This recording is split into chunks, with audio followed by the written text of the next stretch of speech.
We have to do it like... Dun, dun, dun. Couple yoga. This episode we bring you couple yoga. Hi, Tokyo Tops. We are back again. So this week we want to bring you different events in Tokyo. So Tokyo is a very eventful city, and also there are many LGBT related events. We thought it would be a good, opportunity to talk about it, to introduce some of our favorite ones, and show you that actually there's always something to do in the community here. I think the one that is most well known is Tokyo Rainbow Pride.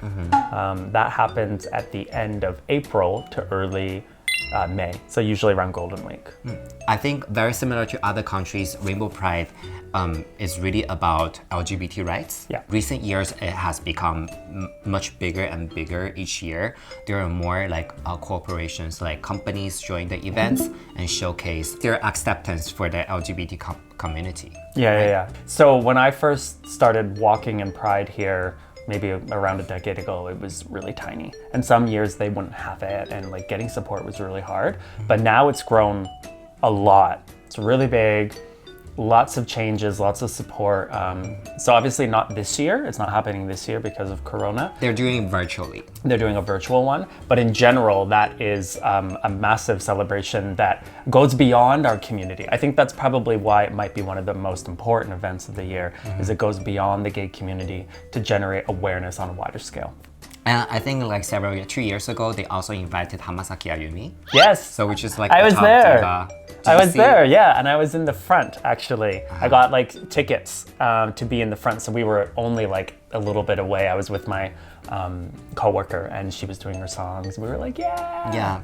Having Hamasaki Ayumi is a huge deal, right? Because she's not only a gay icon, but she's also a national, one of the most top tier diva, like Britney Spears, right? Yeah. So to have her come and support it is huge for generating awareness, I think, because a lot of her fans, she is a gay icon, but a lot of her fans are not gay. And so they're probably following her and what she's doing and oh, she's at a gay festival?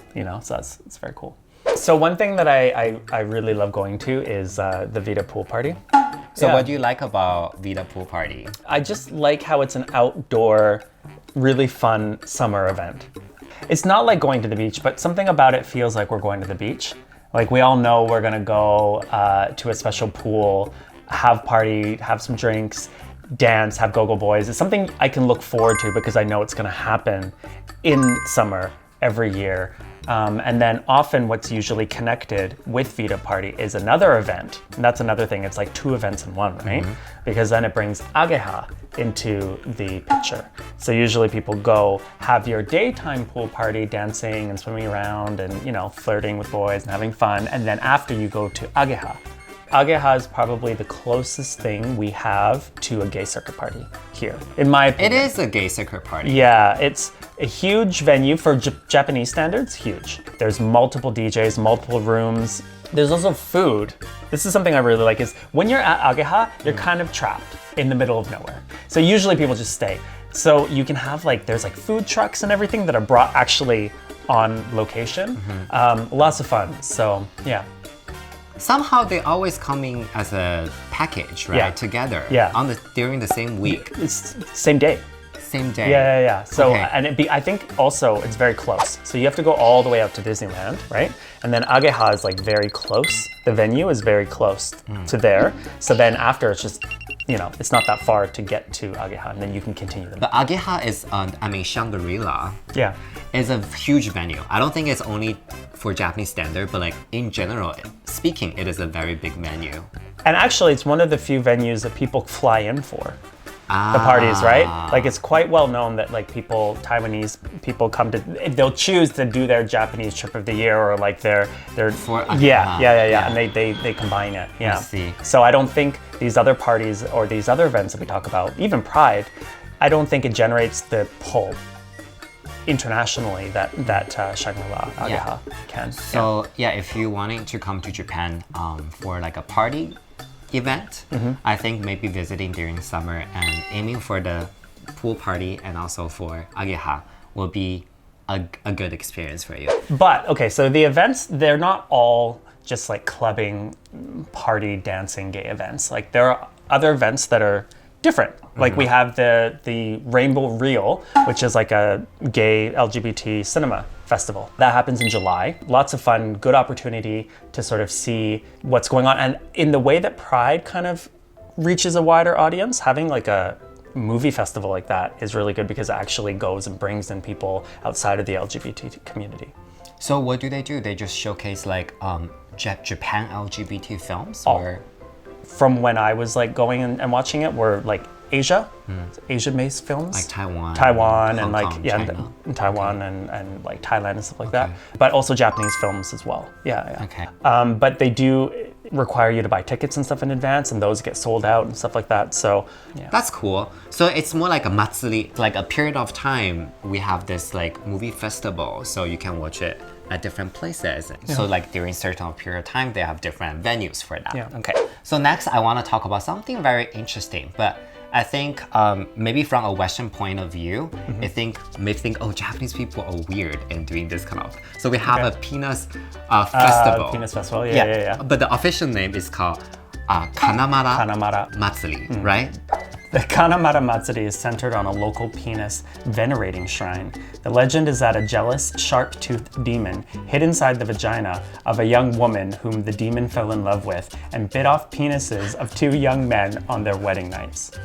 After that, the woman sought help from a blacksmith who fashioned an iron phallus to break the demon's teeth, which led to the enshrinement of the item.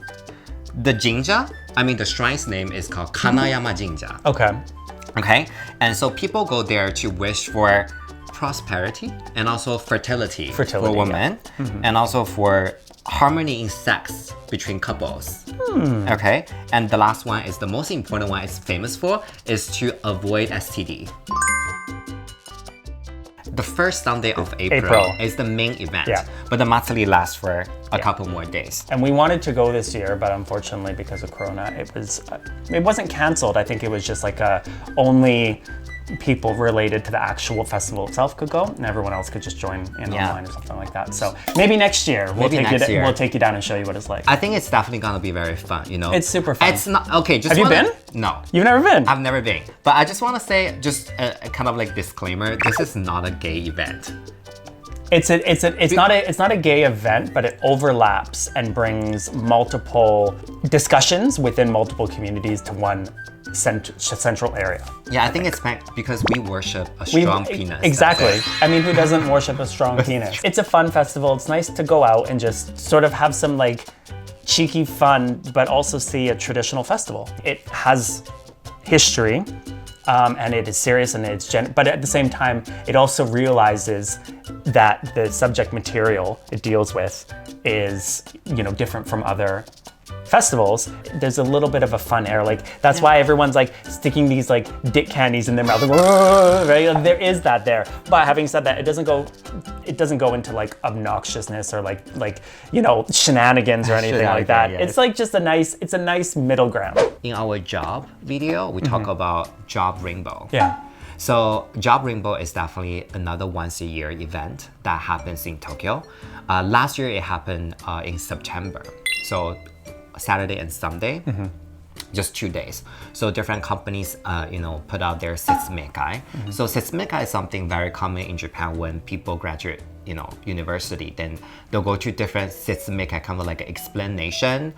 It's like a job fair. Job fair, I yes. feel. So, company pass out flyers, this is what we do. And do presentations regarding, but more in the mindset of they want to hire LGBT talents. Yeah, so I remember the year I joined, there were some like very big cosmetic company like Shiseido. So if you're looking for, like a job experience, not necessarily for looking for a job, if you want to build some like networking. True. Career-wise or professionally, and find your sugar daddy over there. No. A little bit off topic, but slightly related. I wanted to talk about Isotope, and I wanted to talk about Isotope because a lot of our videos were talking about bars in Nichome and highlighting them, and we haven't talked about Isotope yet. Isotope is kind of like the king or queen of events I think It's very eventful. in Nichome. But because they change every day what they're doing, it's like you need to plan it out. And so that's why I kind of wanted to bring it into the event side as opposed to just the bar side. So Isotope has a calendar that, like I looked at the other day, it's like every day it's like bam, bam, bam, bam, bam, bam, bam. So Every many week's things. different. Every week's different. Yeah. They have K-pop night. They have Japanese like J-pop diva, you know, Utari Hikaru, Amuro Namie, IU Nights. So they do things like Fancy Him as well, which is a little bit more like a genderless party. So they have a party for anyone, really. Anyone and everyone. I think the most impressive event for me is, do you know, like in Japan there's something called Kohaku Gassen. Yeah, at the end of the year. Uta Gassen. Yeah. Yeah. And in Isotope they have the Joso Kohaku Ah, Uta Gassen. okay. I spent 2 years at the Joso Kohaku Uta Oh, Gassen that's nice. in Isotope. So that's something like, you know, very interesting if you like only celebrating New Year by yourself and you want to be around gay people and kind of like experience the Japanese culture. And I think like if you watch our Beauty Blender video before and some people say, oh, I want to see more Japanese drag queen or Yes. Japanese like kimono or Yeah. those kind of style. I think Isotope, they like have a lot of these. Even last week, they had an event called Swish, which is another party, and like some of our friends were backup dancers for a performance, and I saw the pictures, and everyone, like the performers were all like dressed in kimono and stuff like that. So Yeah, so Isotope is definitely, I think, very eventful. Not saying other bars are not eventful, but Isotope is like the #1 in my mind. just make sure to check the calendar in advance. If you go to their homepage, we'll put it in the description. You can jump to their calendar and click on each event, and it takes you to the page highlighting that event. Okay, next. Next. So another thing, of course, we've touched upon in our past videos is Beauty Blender. It's not necessarily restricted to the gay scene. They've been moving out to other venues in Shibuya and stuff, as you've seen in the video. And of course, right now, because of Corona, they've been having not as many shows as they have been before. But yeah, they tended to do a show every month. Drag shows, but it's not limited to drag. There's, you know, contortion. I feel like it's more There's- like a cabaret. it's a cabaret, drag, you know? yeah. So there's pole dancing, there's contortion, there is drag as well. So it is, I agree with you, it's a cabaret. And again, something you'd have to look up in advance. They're changing venues here and there, different stations, different times, so look that up. But it's fun. You had fun, right? I love Beauty Blender. Yeah. You know, I think all the queens over there or performers over there are super nice. And I even see after the show, many like audience go approach them and talk to them. They're very fun to talk with. Very fun thing. So yeah, I mean, they're just working extremely hard. So we want to support for them. Yeah. Anyway, so just want to wrap up, and I think one of the way for me to find information is definitely Twitter. Twitter is the king of information, Yeah. I think, for LGBT community. But sadly, not everything has English. Yeah. And also, you know, different bars, they have their own Twitter account. I don't think there is a very good kind of like a consolidate all the information on one page. Maybe we can build one in the future. But every time, for example, if you want to know what is happening on for Isotope, is to follow their Twitter account. True. It's the best way you can find all the resources. A site that I used to use a lot was Rainbow Events, and it's a good source of information for things going on in the community. Of course, it highlights a lot of like gay parties, but it's not limited to that. Again, there is some English, but I would say predominantly it's in Japanese. Also, if you read Japanese, I found out this website just pretty recently. It's called Colors Japan. I think the good side about this website is they don't only have gay information, because LGBT, we have many different sexualities and identities within.